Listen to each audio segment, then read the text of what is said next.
Hey, hello, everybody. Welcome to today's interest session. I am Dr. Mike Nizich, and I will be your host today. These sessions are provided to you by our lab, the Entrepreneurship and Technology Innovation Center, where I'm the director.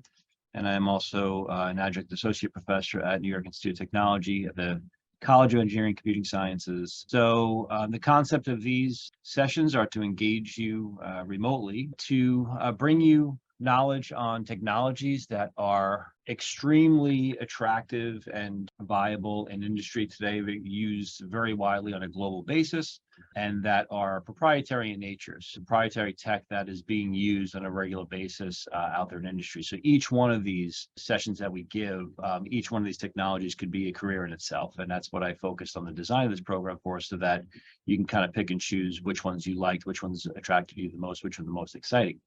So today we're talking about creating web applications with C# and ASP.NET. Web applications are designed so that you can create one application one time, and you can access it on a phone, on a tablet, on a PC, on a laptop, right?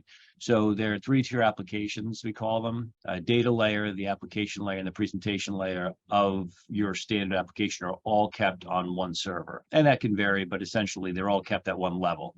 So once you make a change, once you fix a bug, once you make an update, nobody has to update their workstations. It's all browser-based. So, once you load up your browser on your phone, your tablet, or your desktop computer and refresh the page, that application has the changes that you've made. So it's a way to kind of make a change once, test it, roll it out to through a process called publishing to billions of users, possibly, depending on who uses the website. We do have a website. It's nyit.edu/ETIC.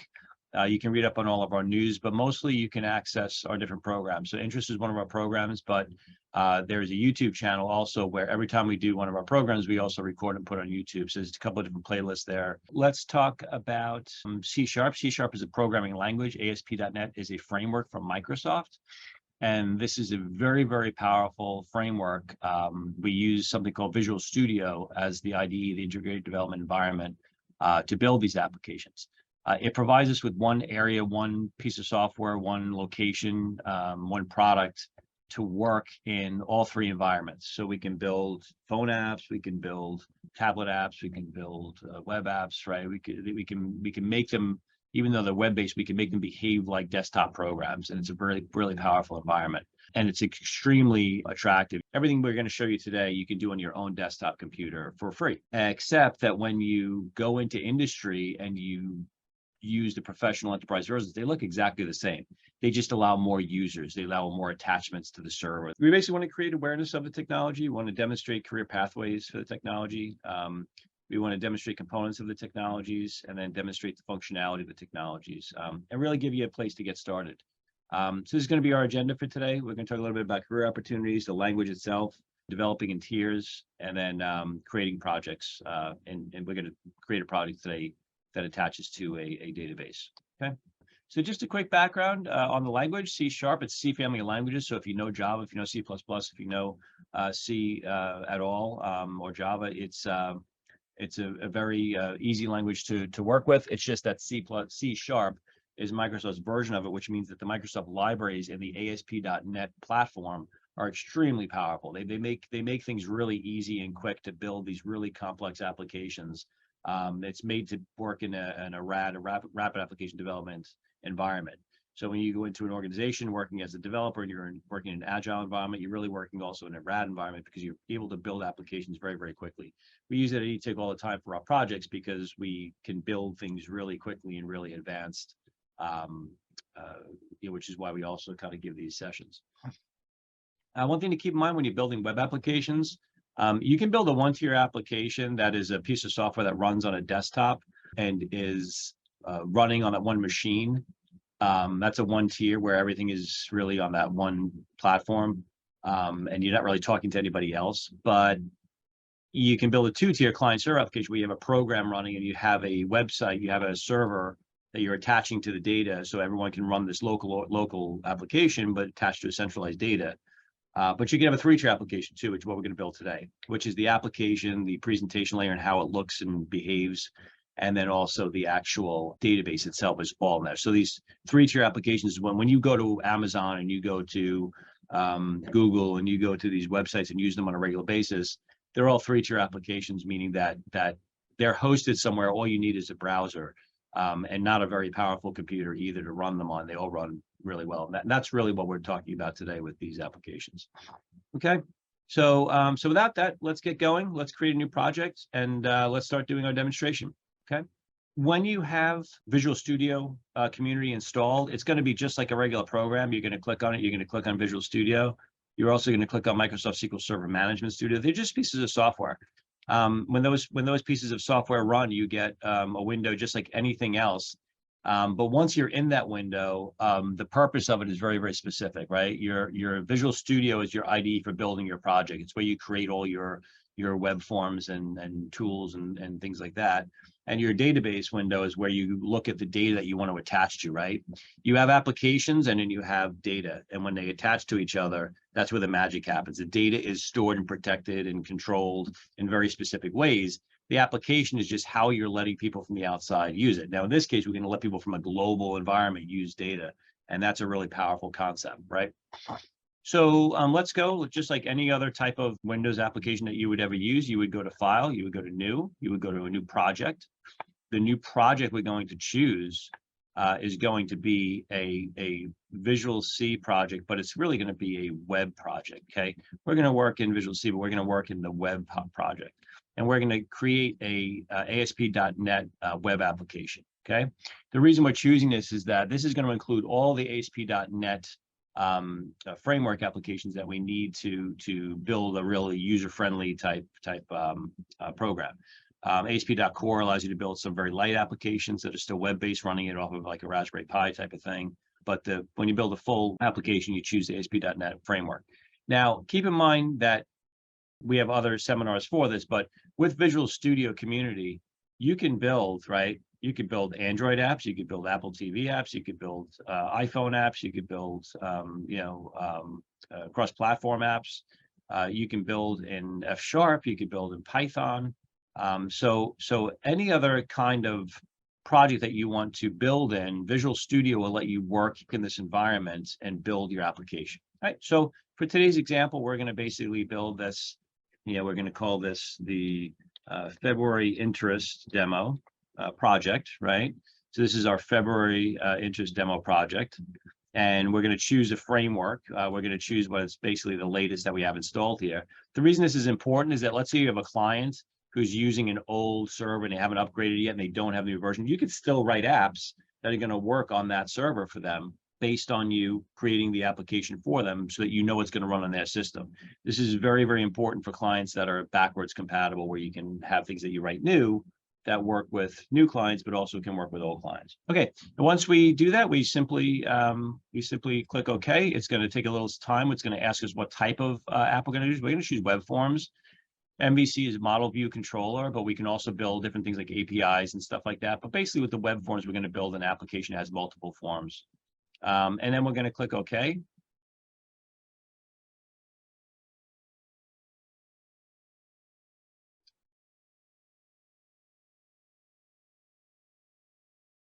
Okay, and now we have our application created. And what Windows does, what Visual Studio does, is it creates the application so that the initial solution that creates gives you a lot of default stuff. It gives you a site master page, gives you a site mobile master page.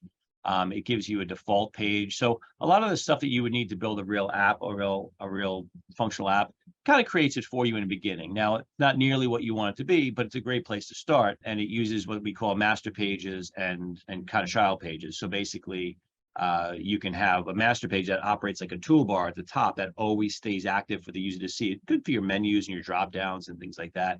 That's always there, but every other page in between that you use will be kind of a sub page. All right, so let's start with just the web stuff, right? But let's just take this code right here, and you'll see the title page is home page, and the language is C#, and the master page file is so this is our default page, right? The first page that's going to load in the website, and this is a master page is saying site master, and this particular page is the default page, right? Well, that means we have a site master page too, and let's take a look at what that looks like. The site master and the default page look very similar. but they have different code, meaning they have different purposes and different things. The code you're seeing in front of you is ASP.NET, very, very similar to HTML, more similar to an older language called ASP, Active Server Page. And ASP.NET is Active Server Page, but on the .NET platform, okay? Active Server Pages allow you to take a web page and make it come alive, make it have a life, basically. In other words, instead of just being images and text that HTML would give you, an Active Server Page communicates with the server and says, what does this person want me to do? How do you want me to behave? So it's running everything on the server, but it's delivering it down to your browser. So your browser shows you stuff that's really interactive, but really it's all happening on the server, okay? And that's the Active Server Page kind of environment. We will take a look at what this page looks like to the user. And we do that by going down to the design piece over here. Okay, so if we go to the default page and we go down to the design piece, it's going to take a second, but it's going to actually give us like the look and feel of what we're going to, what the user is going to see. And if we ever want to see what the user is going to see in a browser, because this is kind of in a development mode, it's still good, but it's hard to see that. We simply go up to the, we can choose any browser we want on our system, but we're going to choose the Google Chrome browser and see what it looks like in there, since it's very popular. And what this will do is it'll compile your code like a normal program, but it will also load up the browser to show you what that person's going to experience. Okay. And even just starting with a new project that Microsoft kind of creates for us, we can actually go to the application name. We can go to About. We can kind of go to the contact page. And notice this is our master page and this is our sub page. So now we kind of come in here and we can kind of scroll around and it'll kind of have hyperlinks with buttons. You'll see the little link come up down here where this button's pointing. Okay. So it's a nice place to start with, you know, with an application. But now we want to build like a very specific application. Let's build something that's like a simple calculator that adds two numbers together, right? It's going to give us something we have to kind of show some of the features of a calculator, but on the same note, we have to have some buttons that will actually do something, which will show you the code in there. So let's take this first piece here and let's just make this the interest calculator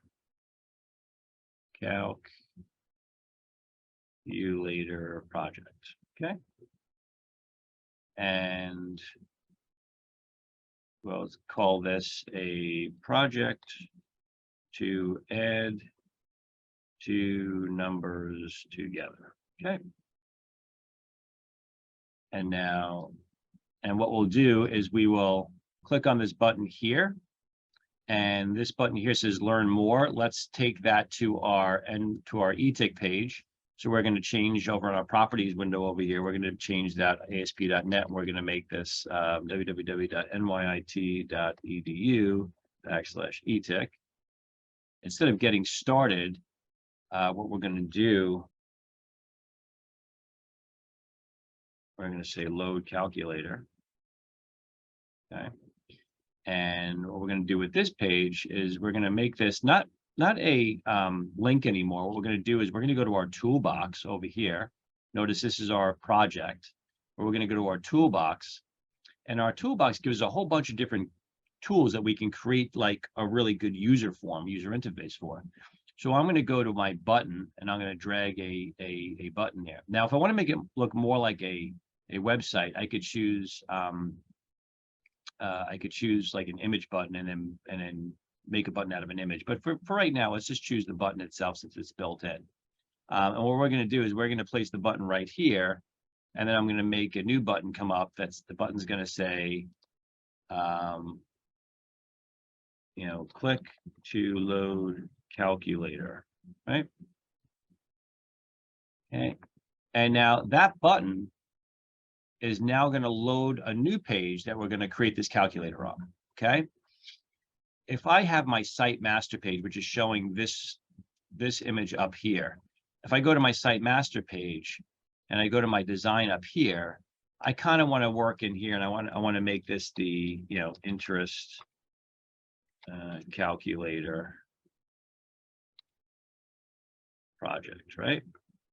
And we're going to come back here and we're going to take out.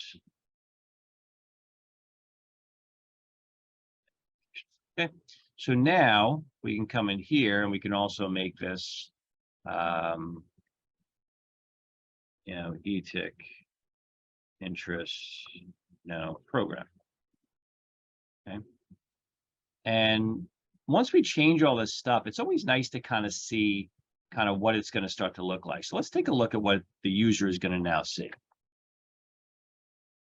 Notice it's a browser. So as I make these changes on my project, the entire world is going to see it. Not that before I'll show you how to publish it so the world sees it, but in a development environment, you have to always imagine that this is what the world is going to have access to. So we want to make sure it works in our development environment before we launch it, right?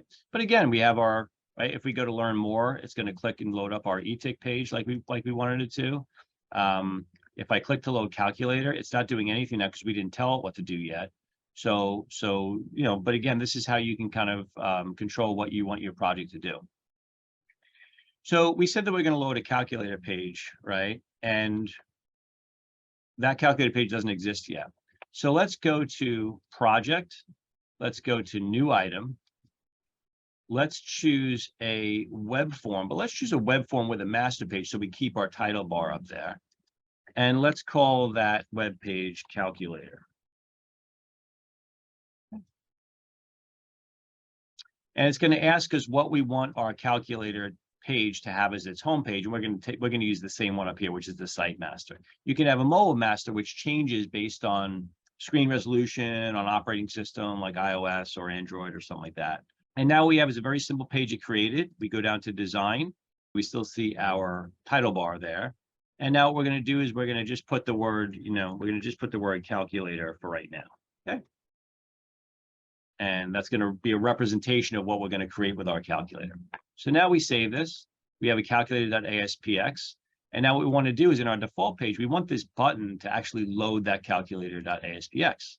So this is a button. Now, this isn't a hyperlink. This isn't anything else. This is a button, which means it's an object that C# can actually do something called code behind.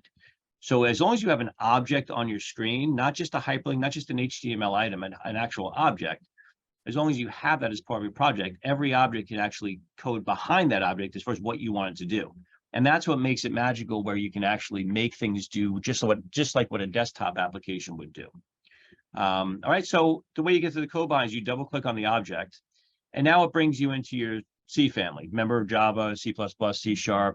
It's very, very, very, very similar. We have classes, we have methods, we have data structures, we have variables, right? Everything we want to do. This particular control is called button1. So we're in a private method called button1._click, right? And now what we're going to do is we're simply going to say, we're going to say response.redirect, right? This is C# code. And we're going to call this, we're going to do a tilde and a slash, a / to make sure that it knows it's the default directory we're looking for. And then we're going to load up calculator.aspx, which is our page. And then we're going to put a semicolon there because that's what's going to trigger the response to run. Now, when I click on this button, it's going to run my C# code. Okay, now your C# code can be as complex as you want it, loops and conditionals and variables and, again, data structures and, multi-dimensional arrays and everything you do in a coding language you could do, but it's running at the server and just delivering screenshots almost down to the browser, right? Which means you can have a really simple machine, a really simple, basic, low-powered Chromebook, and have an unbelievably complex, powerful program running at the server, because the server is going to be massive. You can run it in AWS cloud, you can run it on Azure, you can run it on these powerful systems that can do unbelievably massive amounts of processing, except that your browser on your phone seems like it's doing the work, but it's not. It's sending the commands to the server, it's ripping through it at that high cloud level, then the results of what it comes up with, it's sending down to your phone. And that's why you're like, yeah, I just did a whole bunch of machine learning and data mining and deep learning on my phone. No, you didn't. You sent the directions to the cloud, it created it, it ran it, and then it sent you back the results. But that is what 3-tier programming is all about. That's why it's in such demand, and that's what people want. So now let's take a look at what we just did. Let's save this. We're going to basically go to our default page. We're going to go to our equivalent of compiling it and loading it and testing it. And now what we're going to do is we're going to load this calculator, and look, it behaves like a program. We can go to our, right, we can load this, and it just behaves just like a desktop application, but it's not. It's running at the server in the cloud somewhere else in the world, and it's bringing it down to our browser. All right. So great. Now what we have to do is we have to make the calculator actually work. Okay. So what we'll do is we'll load up our calculator page, and we'll come here to calculator. And now what we're going to do is we're going to do a couple of things. We're going to bring a panel in here, and the panel will let us kind of work in a section where we can actually apply certain things to this panel. We can apply CSS formats to this panel. We could basically say we want it to be like a radio button format or whatever it might be. Again, once you're in these panels, you can turn a whole panel on or off, so it's seen or not seen. So everything inside of a panel is able to be controlled, just like you would do in any other development language. So now what we'll do is we'll say, number one, right? Number one. And now we'll say number two, excuse me. And now we'll say total. And that's basically what we want to do, right? I wanted to add two numbers together. And now what we're going to have to do is we're going to place something down here to actually control that. So let's drop another button down here. And let's call this button calculate. We're actually just putting the text calculate. Now we're not really naming it calculate. We can though. Okay. And we have to have information to collect, right? We don't have any field. This is just text.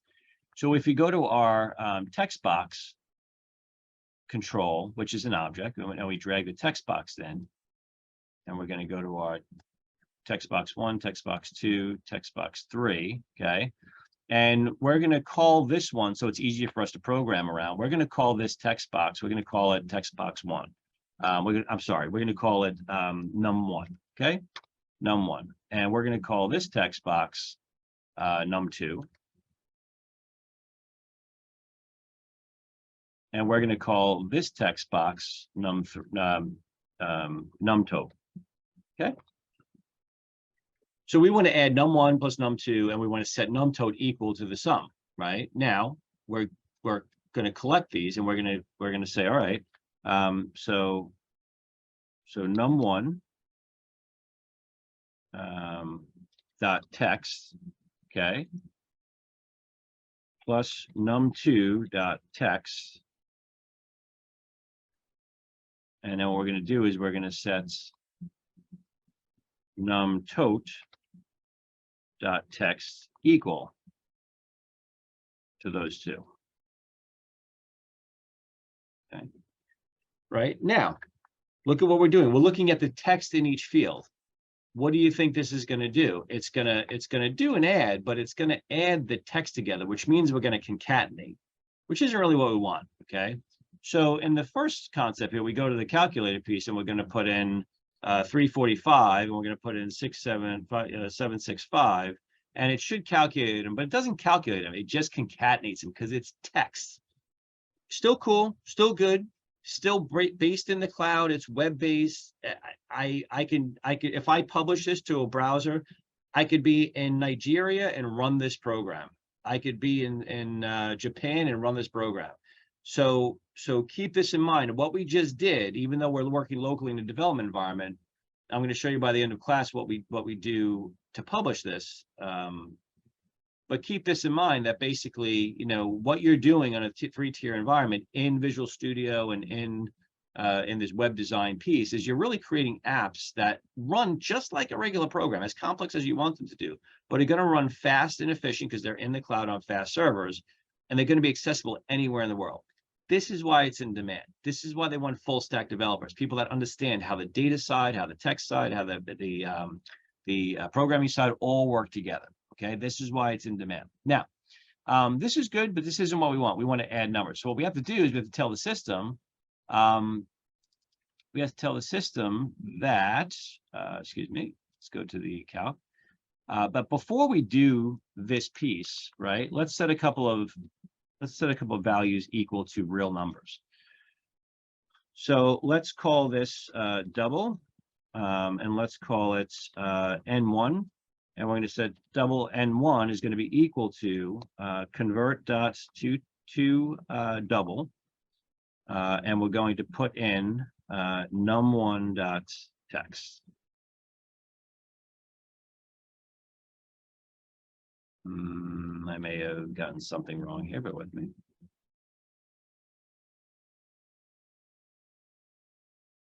Okay. Now I'm going to copy this because it's really the same thing for the next one. Okay. So now we're going to convert, we're going to make the variable N2 a double type, and we're going to make it equal to the text value, right? Which is now N1 and now 2 are real numbers. Now I can add them together. I can multiply them and do whatever I want. So now what we're going to do is we're going to make, we're truly going to make, we're going to bring this back here. Now we're going to make double ntot equal to N1 plus N2. Okay. So now ntot is actually the name, is actually the true value of the sum of those numbers. But now we have to show it in a field. Now we have to show it in a field. So it's really back to text. So now we're going to call the numtot.text field. We're going to basically set it equal to ntot. And what you're going to see, what you might see, is an error. And the reason is that you're trying to take a numerical value and place it in a text field. So what we're going to do is we're going to do a convert dot to, excuse me here, convert dot to string. And we're going to go to into. All right. So now what you'll see, the behavior of your calculator application is going to be more in the line that when we kind of load this up, when we go to our calculator, now it's going to be, if I type in 6, 7, 8, 9, I type in 3, 4, 5, 6, and I calculate, it now really truly adds those up, right? Now, just like any other programming language, the math is limitless. You can do cosine, sine, tangent. You could do logarithmic analysis. You could do anything you want in these languages, right? They have the ASP.NET platform has every possible data science options. You can do ANOVAs, analysis of variance. You could do everything, all in the code, which runs at the server, which means you could present all kinds of great data over phone apps to people.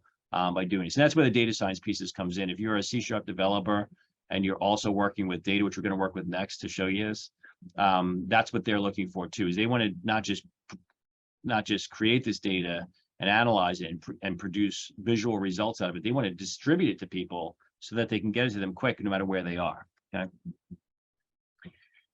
Okay, so let's go to our default page. Right. And let's put a button down here. Let's put a button down here and let's call that button. Let's call that button manage data. Okay.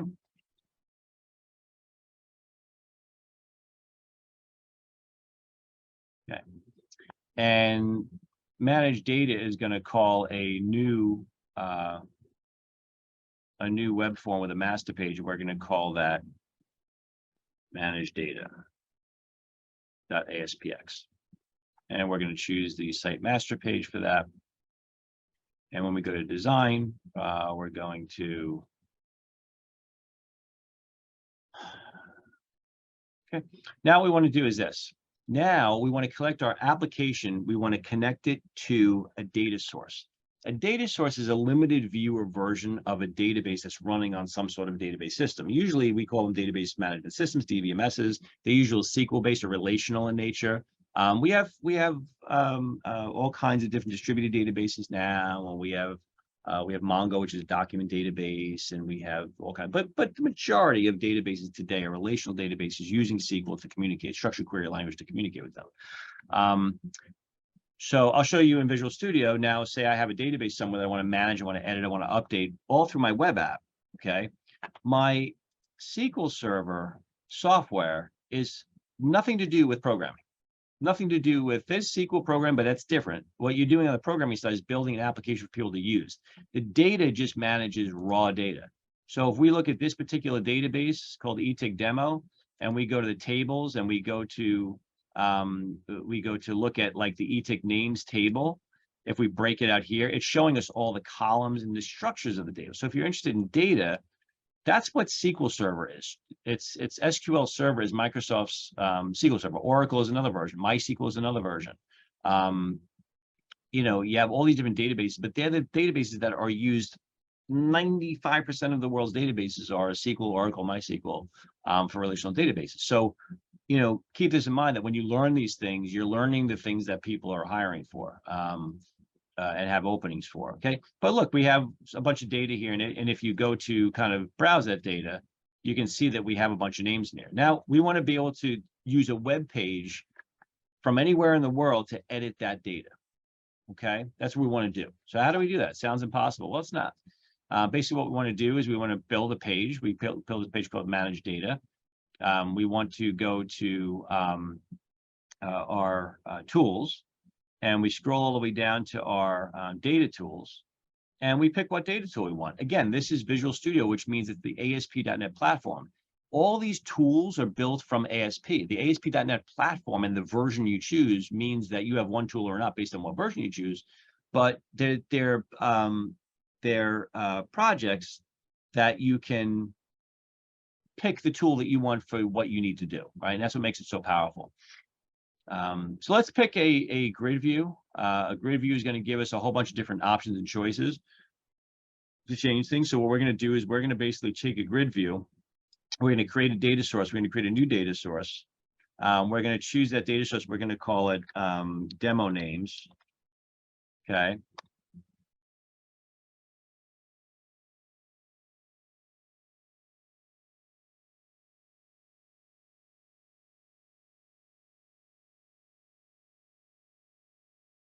Okay.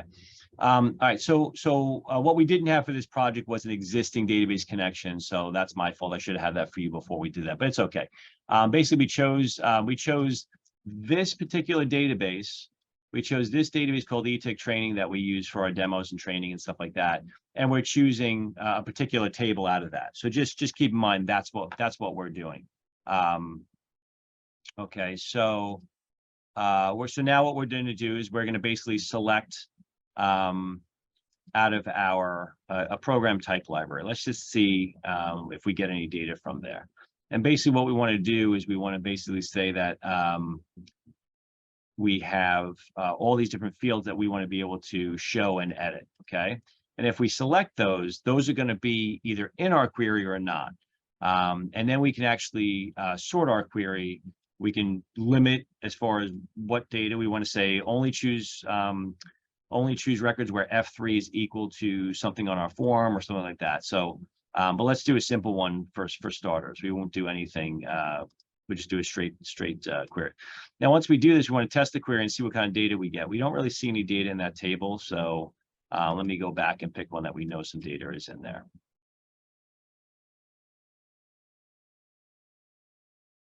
Let's take provider services and let's see what kind of data we see in here.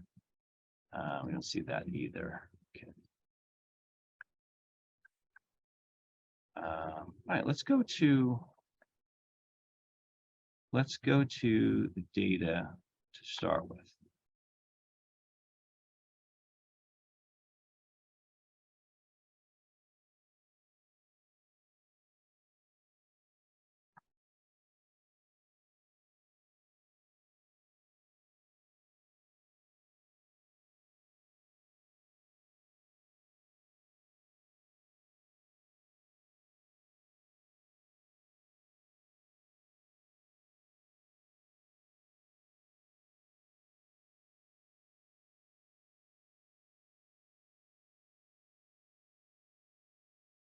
Okay, I'm making a new connection so we don't have this problem anymore. So bear with me. I'm going to choose SQL client.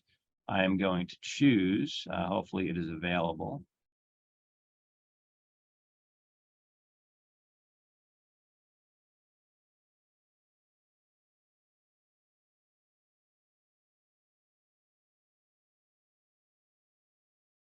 I'm going to choose ETIC training, which is a server we're on. I'm going to choose Windows authentication. I am going to choose, well, let me see if I can choose.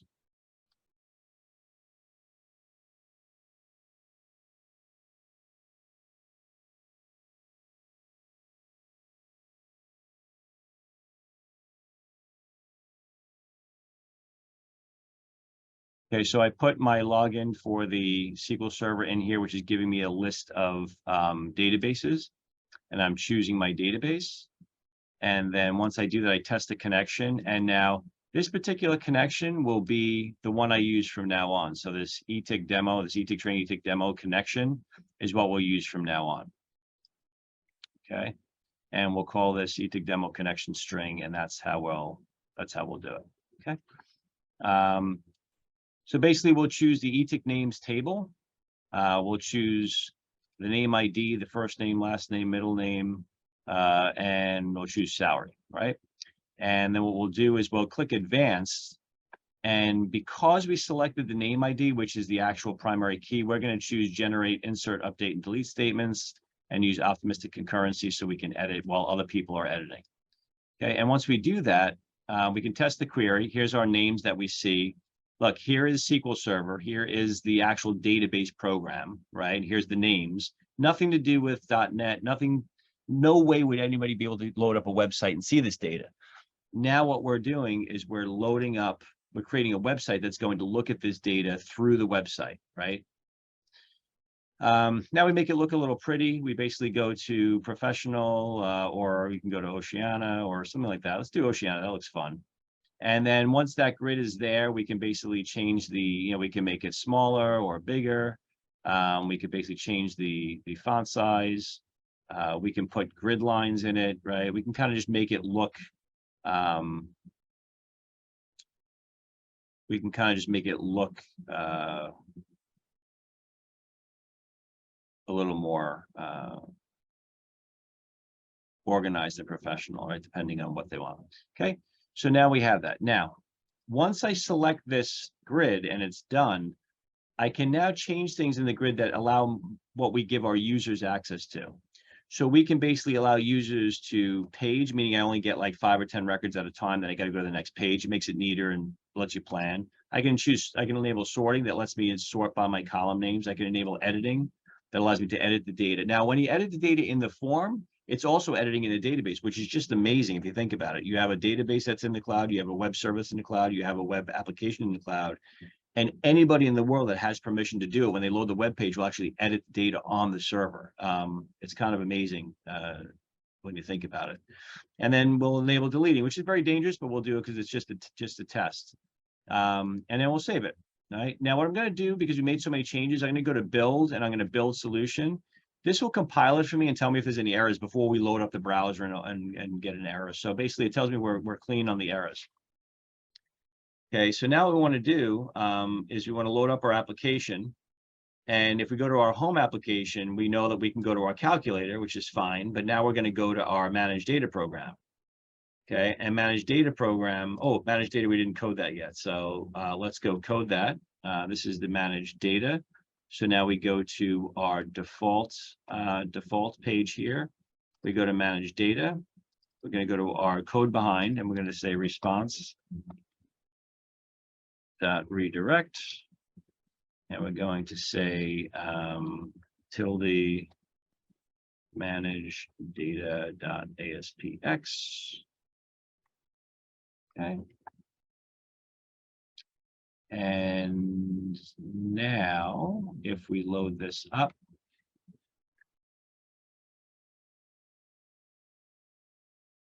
now we can go to manage data. It calls the data program. It runs just like a program you would get loaded on your laptop, iTunes, or whatever it is. You can go and calculate some numbers here. You can go to here and go to manage data. And now look what it's doing.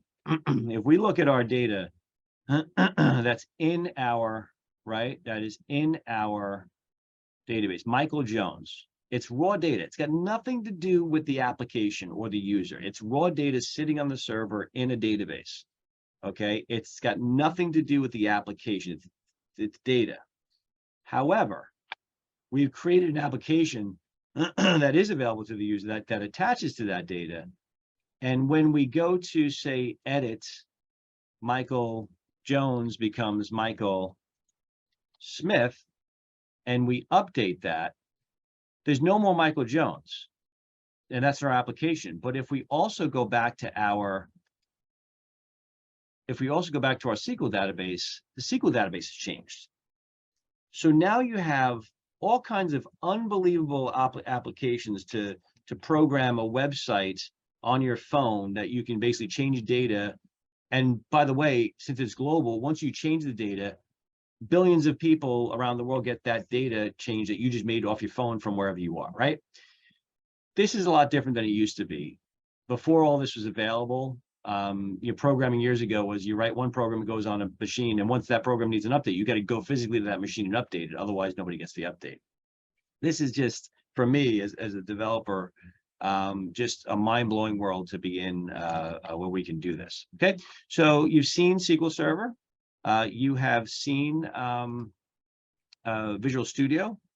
You have seen web applications. You've seen creations, creating real products. You've seen code behind. You've seen C#, which is a language in itself.